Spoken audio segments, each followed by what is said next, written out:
ಚಿತ್ತಾರ ಸಿನಿಮಾದ ಪ್ರೇಮಿಗಳು ಮನೆ ಬಿಟ್ಟು ಹೋಗೋ ಸೀನು. ಇದು ಕೂಡ ಅದೇ ಚೆಲುವಿನ ಚಿತ್ತಾರ ರೀತಿಯದ್ದೇ ನೋಡಿ. ಹೌದು, ಪ್ರೀತಿಗಾಗಿ ಮನೆ ಬಿಟ್ಟವರು ಪ್ರಿಯಕರ ಮೊಹಮ್ಮದ್ ಅನ್ಸರ್ ಮತ್ತು ಪ್ರೇಯಸಿ ತ್ರಿಷಾ. ಇಬ್ಬರದ್ದು ಚಿಕ್ಕಮಗಳೂರು ಮೂಲ. ಇಬ್ರು ಮೊನ್ನೆ ಮೇ 4 ಶನಿವಾರ ರಾತ್ರಿ 8:30ಕ್ಕೆ ಬೆಂಗಳೂರಿನ ಜಯನಗರಕ್ಕೆ ಬಂದಿಳಿದಿದ್ರು. ಸ್ನೇಹಿತ ಚೇತನ್ಗಾಗಿ ಜಯನಗರದ ಮೆಟ್ರೋ ಸ್ಟೇಷನ್ ಬಳಿ ಕಾದಿದ್ರು. ಆದ್ರೆ ಗಂಟೆಗಳು ಉರುಳಿದ್ರು, ಸ್ನೇಹಿತ ಮಾತ್ರ ಬರ್ಲೇ ಇಲ್ಲ. ದಿಕ್ಕು ತೋಚದ ಜೋಡಿ ರಾತ್ರಿಯಿಡೀ ಅಲಿಯೋಕೆ ಶುರು ಮಾಡಿತ್ತು. ಮುಂದೇನಾಯ್ತು ಹೇಳ್ತೀವಿ.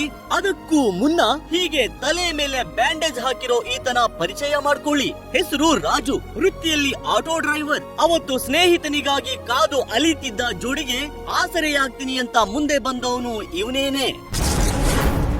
ಎಲ್ಗೋಬೇಕು ಬ್ರದರ್? ಬನ್ನಿ, ನಮ್ಮ ಆಟೋ ಇದೆ. ಅಣ್ಣ, ಮೆಜೆಸ್ಟಿಕ್ ರೈಲ್ವೆ ಸ್ಟೇಷನ್ ಹೋಗ್ಬೇಕು. ಹೌದಾ? ಬನ್ನಿ, ಸ್ಟೇಷನ್ ಬಿಡ್ತೀನಿ. ಸರಿ ಅಣ್ಣ. ಅಲ್ವೋ ತಮ್ಮ, ರಾತ್ರಿ ಇಷ್ಟೊತ್ತಾಗ್ಬಿಟ್ಟಿದೆ, ಈಗ ಸ್ಟೇಷನ್ಗೆ ಯಾಕೆ ಹೋಗ್ತೀರಾ? ರೂಮ್ ಏನಾದ್ರು ಬೇಕಾ?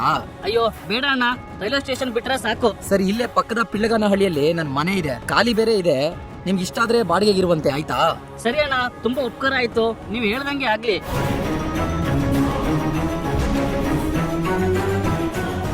ಸರಿ, ರಾತ್ರಿಯಲ್ಲಿ ಆಟೋ ಡ್ರೈವರ್ ರಾಜು ಸಿಕ್ಕಿ ಹೀಗೆ ಹೇಳಿದಾಗ ಜೋಡಿಗೆ ಹೋದ ಜೀವ ಬಾಯಿಗೆ ಬಂದಂತಾಗಿತ್ತು. ಜೋಡಿಯನ್ನ ಹೊತ್ತ ಆಟೋ ಚಾಲಕ ಪಿಳ್ಳಗಾನಹಳ್ಳಿಯತ್ತ ತಿರುಗಿಸಿದ್ದ. ದಾರಿ ಮಧ್ಯೆ ರಾಜು ಡ್ರಿಂಕ್ಸ್ ಬೇರೆ ಖರೀದಿಸಿದ್ದ. ಮಧ್ಯರಾತ್ರಿ 12:30ಕ್ಕೆ ಇಬ್ಬರನ್ನು ತನ್ನ ಮನೆ ಕರೆದೊಯ್ದಿದ್ದ. ಬಳಿಕ ಡ್ರಿಂಕ್ ಶುರು ಮಾಡಿ ಮೊಹಮ್ಮದ್ ಅನ್ಸರ್ಗೂ ಬಲವಂತವಾಗಿ ಕುಡಿಸಿದ್ದ. ಅನ್ಸರ್ಗೆ ನಶೆ ಏರ್ದಾಗ ರಾಜು ತನ್ನ ಅಸಲಿ ಮುಖ ತೋರಿಸಿದ್ದಾನೆ.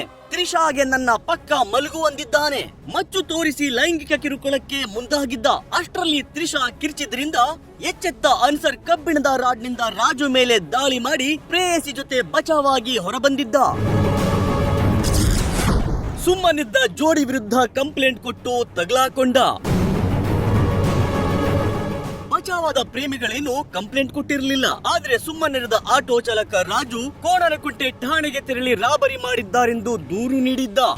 ಆಟೋ ಓಡಿಸ್ಕೊಂಡು ಹೋಗ್ಬೇಕಾದ್ರೆ ಆಟೋನಲ್ಲಿ ಇಬ್ಬರು ಪ್ರಯಾಣಿಕರು ಹುಡುಗರು ನನ್ನ ಮೇಲೆ ಹಲ್ಲೆ ಮಾಡಿ ಚಾಕು ಇರ್ತ ಮಾಡಿದ್ದಾರೆ ಅಂತ. ಆ ಬೇಸಿಸ್ ಮೇಲೆ ನಾನು ಟ್ರೀಟ್ಮೆಂಟ್ ತೊಗೊಂಡಿದ್ದೀನಿ. ಅವ್ರ ಮೇಲೆ ಕ್ರಮ ತಗೋಬೇಕು ಅಂತ ಫಿರ್ಯಾದಿ ಇರ್ತದೆ. ತನಿಖೆ ಕೈಗೆತ್ಕೊಂಡು ಗಂಭೀರವಾಗಿ ಅದನ್ನು ಆದಷ್ಟು ಬೇಗ ಪತ್ತೆ ಹಚ್ಚಬೇಕು ಅನ್ನೋ ಒಂದು ನಿಟ್ಟಿನಲ್ಲಿ ಬೆನ್ನತ್ತಿದಾಗ ತನಿಖೆಯಲ್ಲಿ ಕಂಡು ಬಂದಿರೋದು ಏನಂದರೆ, ಘಟನೆ ನಡೆದಿರೋದು 4ನೇ ತಾರೀಕು, 2 ದಿನದ ಮುಂಚೆ. ಎಸ್, ಪೊಲೀಸರು ಠಾಣೆಗೆ ಜೋಡಿಯನ್ನ ಕರೆಸಿ ವಿಚಾರಿಸಿದಾಗ ಅಸಲಿ ಸಂಗತಿ ಬೆಳಕಿಗೆ ಬಂದಿದೆ. ಸದ್ಯ ಆಟೋ ಚಾಲಕನನ್ನ ನ್ಯಾಯಾಂಗ ಬಂಧನಕ್ಕೆ ಒಪ್ಪಿಸಲಾಗಿದೆ.